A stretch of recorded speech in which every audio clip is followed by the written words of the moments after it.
Welcome, citizens, to City Insider, your definitive source for all the latest Manchester City news, analysis, and updates. Don't miss a single moment. Make sure to subscribe and hit that notification bell to stay truly in the know. MCATEE transfer drama. Manchester City's rising talent James MCATEE is once again at the centre of transfer drama, and this time, Borussia Dortmund have entered the race as they look to replace Chelsea-bound Jamie Bino Gittens. After reports over the weekend confirmed Dortmund had agreed a £55 million deal with Chelsea for Gittens, the German giants are wasting no time lining up his successor, and MCATEE is top of their list, according to The Guardian. Dortmund boss Niko Kovac, despite already having Adeyemi and Julian Brandt, wants more firepower, and he's reportedly very interested in the England U21 captain, who just led the Young Lions to European Championship glory. The 22-year-old midfielder was sensational in the tournament, captaining the squad, scoring once, and assisting twice, including the crucial setup for Omari Hutchinson's goal in the final against Germany. City Insider believes his performances haven't gone unnoticed across Europe. And here's the kicker, MCATEE only has 1 year left on his City contract, and the club have made it clear they won't loan him out again. A permanent deal is the only option, but City have slapped a £25 million price tag on their academy gem, with an additional condition: any sale must include a buyback clause. Let's be clear, MCATEE had a breakout 2024-25 season, scoring 7 goals in 34 games, including 3 in the Premier League. But he only started 3 top-flight matches, as Pep Guardiola reshaped his midfield with Ryan Cherki and Tijjani Reinders, especially after the departure of Kevin De Bruyne to Napoli. Now, with Dortmund, Leipzig, Eintracht Frankfurt, and Stuttgart all circling, and Leverkusen having shown past interest, MCATEE's Etihad exit seems more likely than ever. City fans, do you think £25 million is fair for a homegrown baller like MCATEE? Should we keep him, or cash in with that all-important buyback clause? Pep breaks silence on Cancelo. It's reunion time in the FIFA Club World Cup. As Manchester City prepare to face Al Hilal in the round of 16, one familiar face will be lining up on the opposite side: JOAO Cancelo. Yes, the former City fullback, once hailed as the best in the world, is set to take on his former club in what promises to be an emotional encounter. Let's rewind. In January 2024, Cancelo made headlines with a sudden loan switch to Bayern Munich, after losing his starting spot to the likes of Rico Lewis and Nathan Ake. At the time, City fans were shocked, but with Pep Guardiola steering the Blues to a historic treble, his decision looked more than justified. Cancelo eventually moved to Al Hilal, a transfer that sparked criticism after both Bayern and Barcelona passed on signing him permanently. Despite his world-class ability, some questioned whether his time at the top was coming to an end. Now, at 31, JOAO has the chance to remind the world, and his old boss, of just how good he still is. Speaking ahead of the match, Pep Guardiola opened up in a rare moment of reflection, sharing his true feelings on Cancelo during a heartfelt interview on Man City's official YouTube channel. "All players that have been with us, I have incredible memories," Pep said. "I have incredible respect for JOAO and everyone." He didn't shy away from discussing the difficult moment when Cancelo was left out of the team. "Always when you take decisions it's not easy. When your boss tells you, you don't work. Stay at home, how would you feel? That is what players feel when you say you don't play." JOAO has an incredible heart, but he was upset and sad because he didn't play. But Pep made it clear, this was never personal. He loves to play football.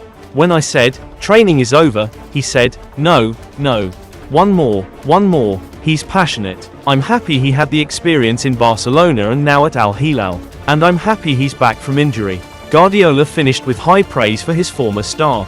"JOAO was nominated Best Fullback in the year we won the quadruple. He's an exceptional player. Right foot, left foot, doesn't matter. He can play on both sides without a problem. I'm happy tomorrow to see him." Meanwhile, Cancelo himself gave a short but mature take on what went wrong between the two. "There are things we didn't agree on. We're not obligated to agree on everything. I don't have resentment. I'm very grateful. Life goes on." Despite how things ended, it's clear there's mutual respect between Pep and JOAO. But don't be fooled, Cancelo will have a point to prove, especially if Jeremy Doku starts on the wing.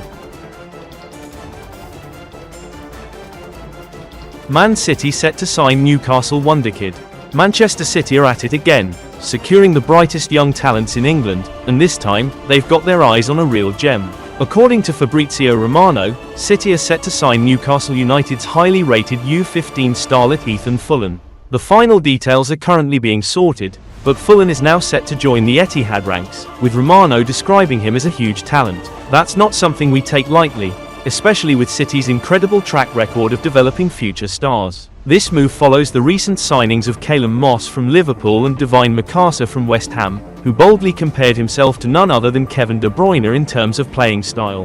With signings like these, it's no wonder that City's academy continues to dominate at youth level and consistently churns out top-class prospects. Let's not forget, 5 players have already represented both Newcastle and Manchester City: James Milner, Shay Given, Sylvain Distin, Craig Bellamy, and now possibly Ethan Fullen in the future. If he follows in their footsteps, the sky's the limit. Of course, it's still early days for Fulham, but with the elite coaching set up at the Etihad and a clear pathway to the first team, there's no better place for a rising star to shine. Pep slams Klopp comment. Former Liverpool manager Jurgen Klopp has slammed the Club World Cup as the worst idea ever implemented in football, citing player welfare concerns. Despite this, Guardiola is determined to see City, who are set to play Al Hilal in a last 16 match in Orlando on Monday night, bounce back from a lackluster 2024-25 season and secure the trophy. I try to relax, enjoy the days here and the good vibes that we have, the competition, and we try to win it, Guardiola said. The most important thing is to recover and find within ourselves what we were. That's my main target in this tournament. I want him to feel that this is our path again to be competitive like we have been in 8 of the last 9 years. After this, let's see what happens. Let's see what happens after the final. We will rest for the time the Premier League allow us. Maybe in November, December or January it will be a disaster, we are exhausted and the World Cup has destroyed us. I don't know, it's the first time in our lives that this has happened.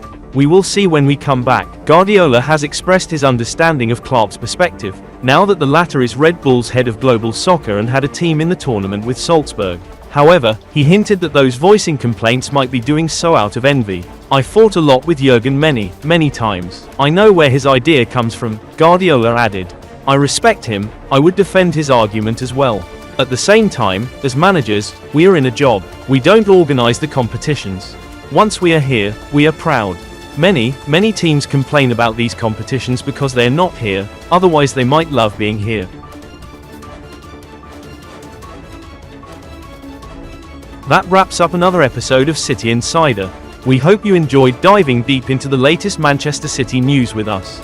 Don't forget to like this video, share it with your fellow Blues, and most importantly, subscribe to City Insider and hit that notification bell so you never miss an update.